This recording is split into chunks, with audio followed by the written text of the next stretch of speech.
The cruel stepmother was the only one who loved me.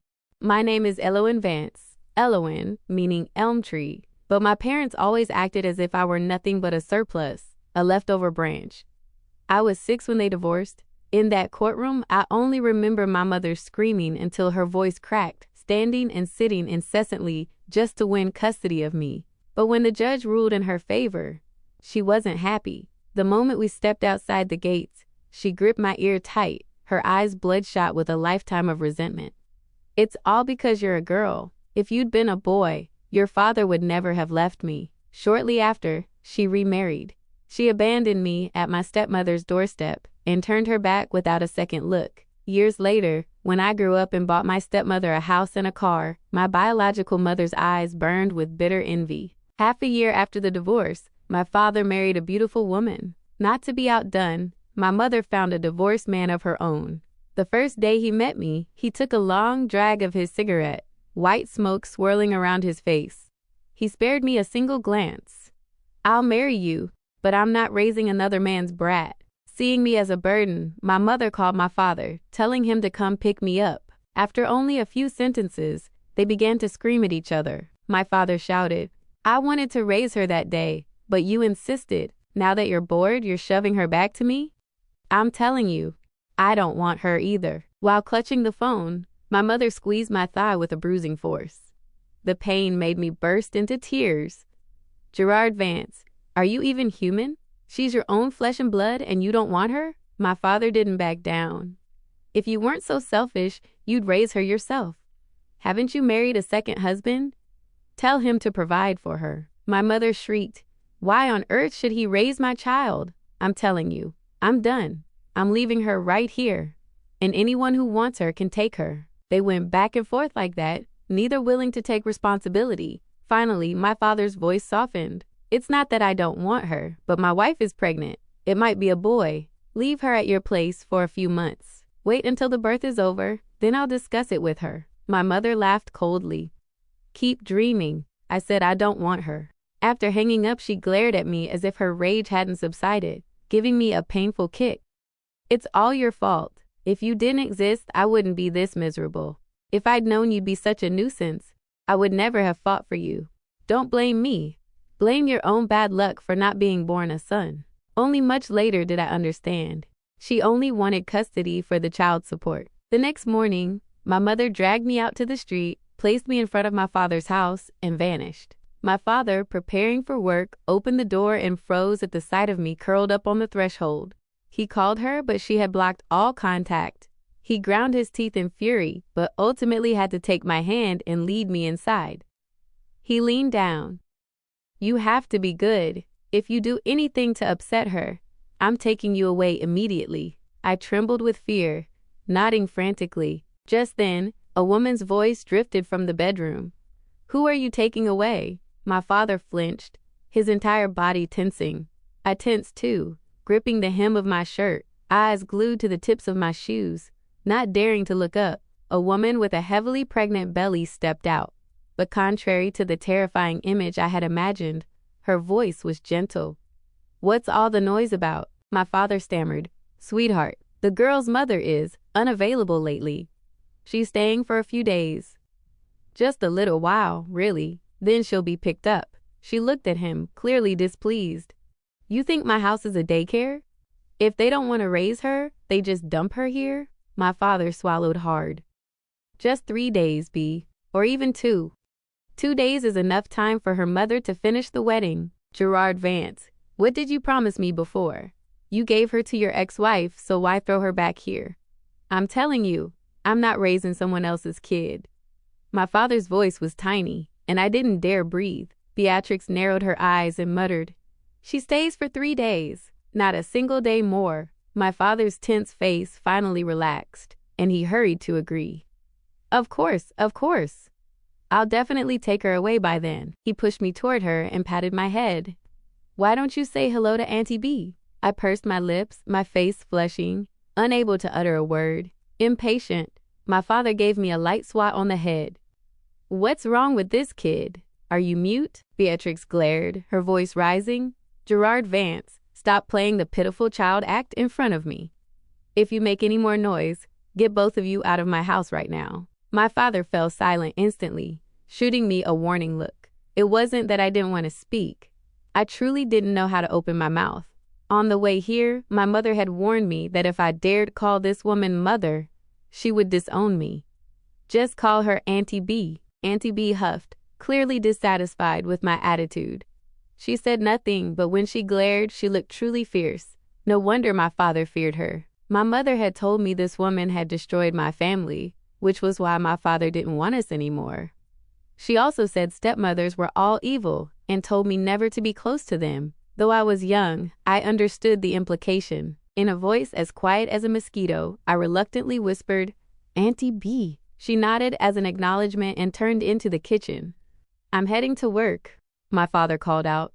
Honey, if there's anything to do, just make her do it. Beatrix didn't look up, only replying, I wouldn't dare. You'll just tell people I'm a cruel stepmother. My father pushed me toward the kitchen door and whispered, Behave yourself, or I'm taking you away tonight. Before leaving, he gave me one last warning look. After he left, I remained standing by the door, paralyzed.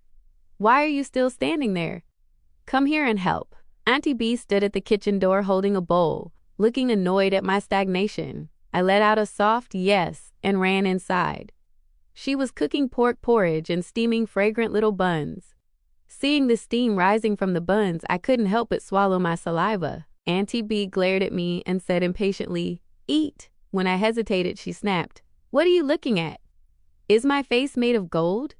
I was so hungry my stomach was growling audibly, so I quickly picked up a bun and ate. Halfway through, I looked up at her again, hesitating in fear.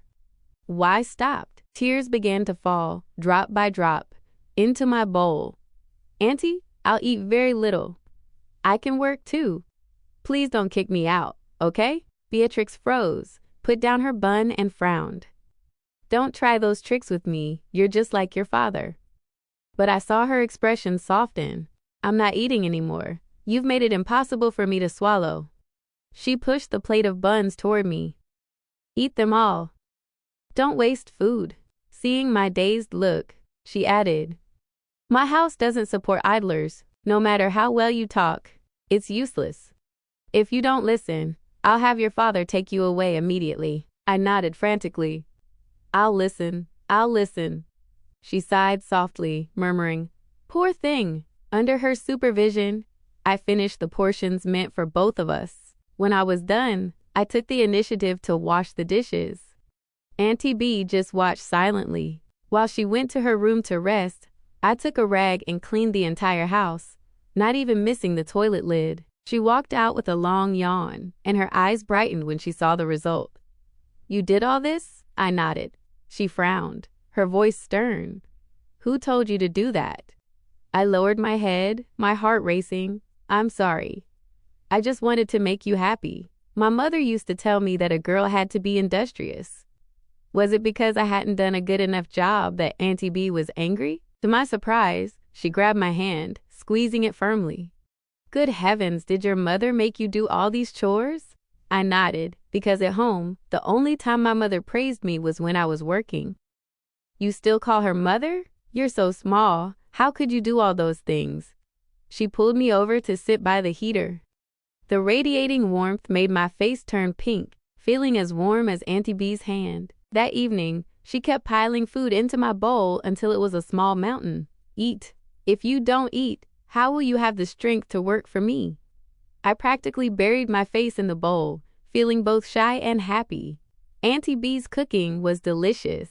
That night, I heard my father and Auntie B arguing. At first, I could hear his voice, but gradually it was only hers, angry yet choked with emotion. I heard the words taking her away and burden, so I pulled the blanket over my head and cried silently.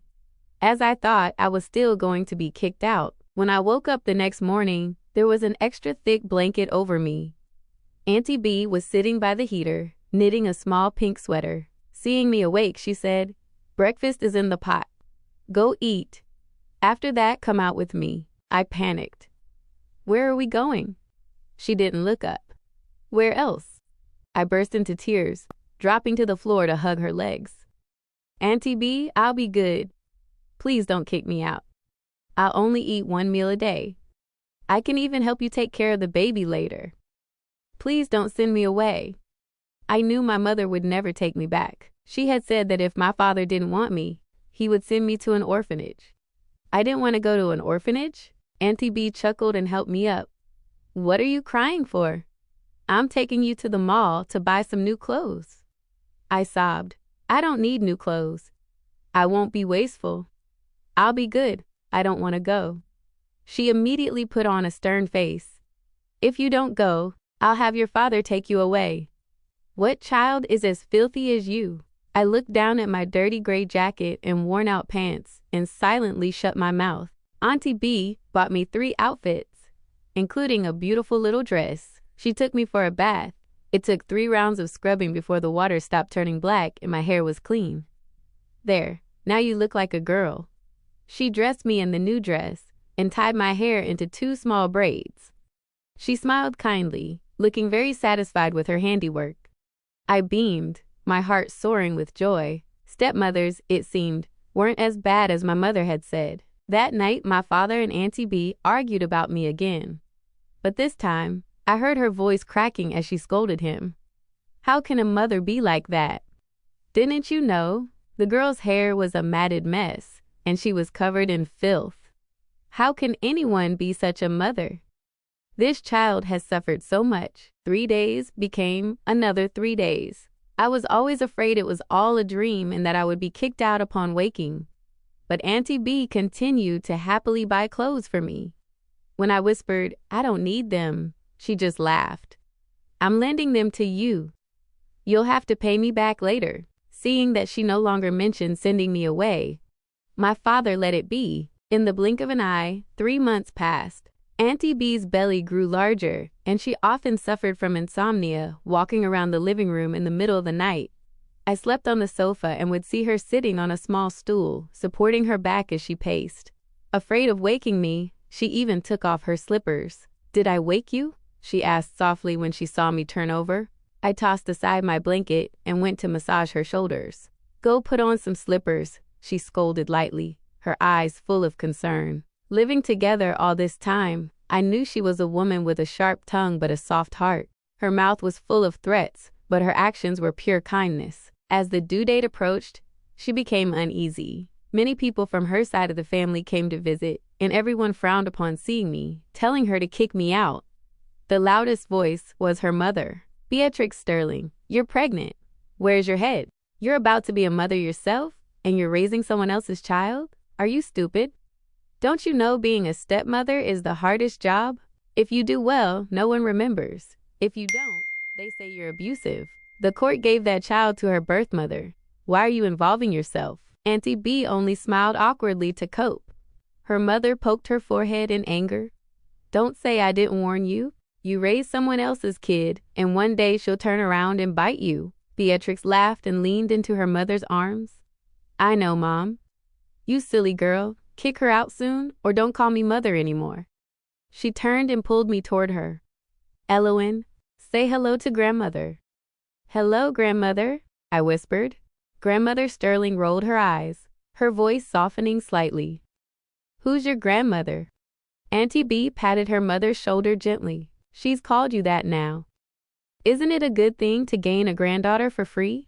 Grandmother huffed and reluctantly pulled a red envelope from her pocket, thrusting it at her daughter. You really win, don't you? Elowen, this is a gift from grandmother. Take it. At that moment, Auntie B was as happy as a child. I truly envied how she could still act spoiled with her mother even as an adult. I was just a child discarded by mine. That night, when no one was looking, I tried to give the envelope back to Auntie B. She smiled and ruffled my hair. Grandmother gave that to you. Keep it. That night, I slept soundly with the envelope under my pillow because it was the first time I had money of my own. As the birth neared, Auntie B had to be hospitalized, and my father suddenly became very busy. One day, I heard him on the balcony, his voice thick with irritation. Meredith, you absolutely have to take the girl back. On the other end was my mother's voice, which I hadn't heard in a long time. Why should I raise her? I've raised her for you all this time and haven't asked for a cent. My father countered, "You call that raising her? I won't even start with you. You just kept her barely alive." My father wasn't wrong. After the divorce, I had moved with my mother into a cramped rented room. Meals were irregular. She had received money from the property settlement but didn't work. She played cards all day, and the money vanished quickly. She refused to find a job, living only on the child support my father sent. Once she sat at the card table, she forgot everything else. If she remembered, she'd buy me a meal. If she forgot, I wouldn't eat for 2 or 3 days. In that house, I was so hungry my head spun. Once, I was so desperate I ate a whole raw pumpkin. If the landlady downstairs hadn't taken pity on me and brought me food, I might have starved to death. Gerard Vance, don't think I don't know what you're thinking. Your wife is about to give birth, right? Out with the old, in with the new. I'm telling you, don't you dare push this child onto me. My father ground his teeth. Meredith, you were the one who demanded custody. Now you're saying this? I'll sue you. Go ahead and sue. Don't forget you're also her father. I'm telling you, I'm pregnant too. As for that girl, take her if you want or throw her away. I don't care. Or just kill her and be done with it so we can stop arguing. My father was stunned into silence. A long moment later, he shouted, Meredith, are you even human? She's your own daughter. How can you say such cruel things? My mother huffed. You're one to talk. You don't want to raise her either, which is why you called me. My father slammed the phone down, crushed his cigarette into the ashtray, and grabbed my hand. I was pulled out of the house, not daring to say a word the whole way. The car wound through the roads from morning until night before we arrived. My father carried me out. Before us was an old, self-built house. A few people were chatting by the front door. My father pulled me closer and called out softly, Mom, Dad. I realized then that these were my paternal grandparents. Before leaving, my father pressed a $100 bill into my hand, telling me to keep it for food. I didn't want it. I gripped his hand and begged, Daddy, I don't want to stay here. Don't leave me. Auntie B will be worried if she doesn't see me. Daddy, please. My father's face turned cold, and he ground his teeth as he pried my hand away. My grandmother ran over and grabbed me, scolding as she pulled. You wretched brat, you think you're some treasure? People are wishing you die in the street. From now on, stay here and serve your younger brother. I thrashed and cried, but my pleas were useless. My father closed his eyes, not daring to look back, and walked straight away.